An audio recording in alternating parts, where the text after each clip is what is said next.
Hi, chess fans. This is a game from the 2013 Newfoundland and Labrador Open. We have Anthony Leonard with the white pieces versus Grant Spragget with the black pieces. And this is round 5, and Anthony opens the game with e4. And Grant Spragget decides to go into a Caro-Can. So they play the main line for a few moves, and then after this move of knight takes knight, Grant decides to go into the Bronston-Larsen variation, um, which is a little less common than taking with the e pawn. He's taking with the g pawn, and some possible rook activity, putting the rook on g8, and some real attacking chances there potentially. So Anthony plays c3 to strengthen his center, and we have Grant developing the queen. Anthony as well brings the queen out and puts pressure on the f7 pawn. Grant defends the f7 pawn with his bishop, and you see Anthony bringing his knight not to the more natural f3 square, but bringing it to e2, and we'll see why. Anthony's going after the bishop pair, and sometimes that's a good thing to try early in the opening or in the opening or early middle game. If you can grab the bishop pair, then you can try to steer the position into a more open position. So it would be beneficial for you with the bishop pair. Now Grant does not want to give up the bishop pair, so he attacks the queen. Anthony sidesteps, and Grant Spragget moves the queen, or moves his bishop to f5. Anthony gets his bishop on a really nice diagonal. Again, just eyeing that f7 square, which is a great attacking theme in so many lines in the e4 opening. So we have bishop being developed on the long diagonal. And Anthony decides to castle, even though there's a semi-open G file. He's feeling okay, feeling safe about it. So we have, of course, going with the plan, putting the rook on the semi-open G file. Just got to move the bishop out of the way to get the rook pointing straight down at the G2 pawn. Anthony, not worried, calmly plays his rook out to e1, and we have Grant Spragget trying to get his pieces mobilized and trying to get them out into the action. Now we have Anthony going after that f7, that weak pawn, weakest pawn in the game, and this move here solves black's problems temporarily, but Anthony comes back to this great square, e2. Now his rook and queen are working together on the e file. Now, so Grant moves his bishop back to the starting square, but it's a good defensive move, and defending the e7 square, and the rook, is not blocked by that bishop now. So, good move. Anthony decides to now grab the bishop pair, and we have this move here, attacking the rook and forcing the rook back, and Anthony wins a pawn here. Now, you might be wondering, why didn't Grant decide to save his pawn by moving, for example, maybe moving the rook back here? And I think that either way, there's going to be this attack coming in, and then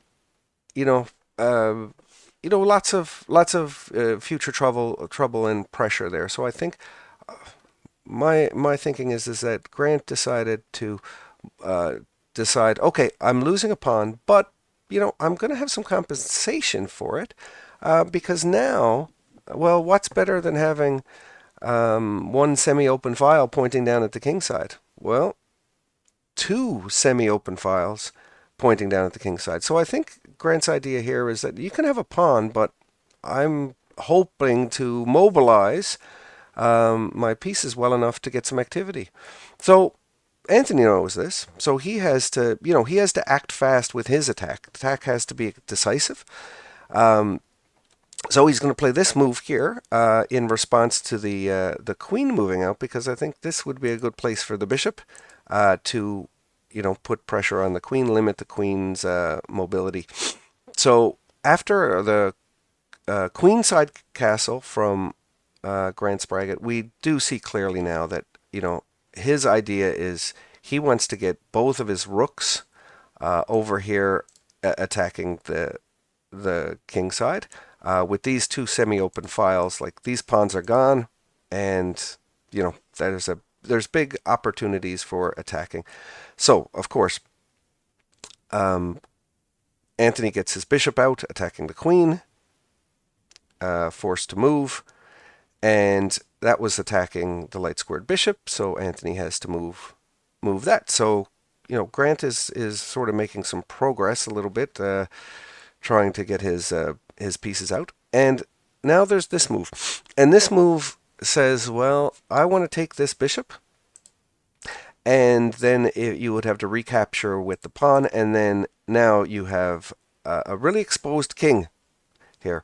Anthony doesn't panic. He counterattacks the queen, which I thought was really bold and confident.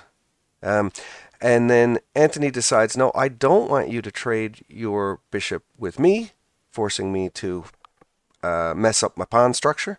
So I'm going to initiate the trade. Again, this is giving black some real attacking chances, because with this rook on this square, it gives the opportunity for this rook to come over this square, and then we have double rooks on a semi-open file pointing down at the king side. So yeah, Anthony's playing bold and confident, allowing these things to happen because he sees that he does have a really decisive attack.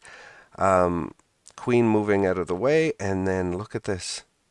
The pawn that Anthony won earlier, he decides to give it back. And now we've got a situation here where there are two rooks doubled up, pointing down at h7, but we also have this move here, which puts an enormous amount of pressure on black's king, and I'm just loving how bold and confident Anthony is here. He's saying, well, you can take my pawn on h2, but I'm going to counterattack, and he's saying my attack is faster. So Grant sees this, has to move out of the way, and look at this pressure now on the queen. The queen has to move, and the rook is perfectly protected, supported by this bishop, and this bishop also defends this square in case Grant Spragget was able to capture this pawn. There's no checkmate down here because of this amazing bishop. So everything is looking good for white here. White is very, very in the driver's seat, very much in the driver's seat. So queen gets moved, pawn takes, another trade, and look at the poor king. Look at black's poor king. He's in some trouble here, and big trouble. And Anthony plays queen to a6, and Grant Spragget resigns. And in this position, he was able to see, as I'm sure Anthony did, that there's no hope. The computer, when you analyze this position with the computer says mate in 7. So I figured I would show you what that looks like. A mate in 7. And of course, computers just want the game to go on as long as possible. So the computer mate in 7 looks like this. Get rid of the queen to get this attack going down here. But the king can step back. Remember, I was talking about this wonderful bishop. This wonderful bishop is just great. And getting to the point now where black just is out of resources, and this is the best that black can do. Um, this is a discovered check against the king, and because the rook moves, but it's actually check with the queen. So a nice, really nice discovered check here, and then only move here is checkmate. So this was the round 5 game, and this actually propelled Anthony into second place in the tournament. He came second place to the one and only legendary Amon Hambleton, who was very proud to say a former resident of Newfoundland and Labrador.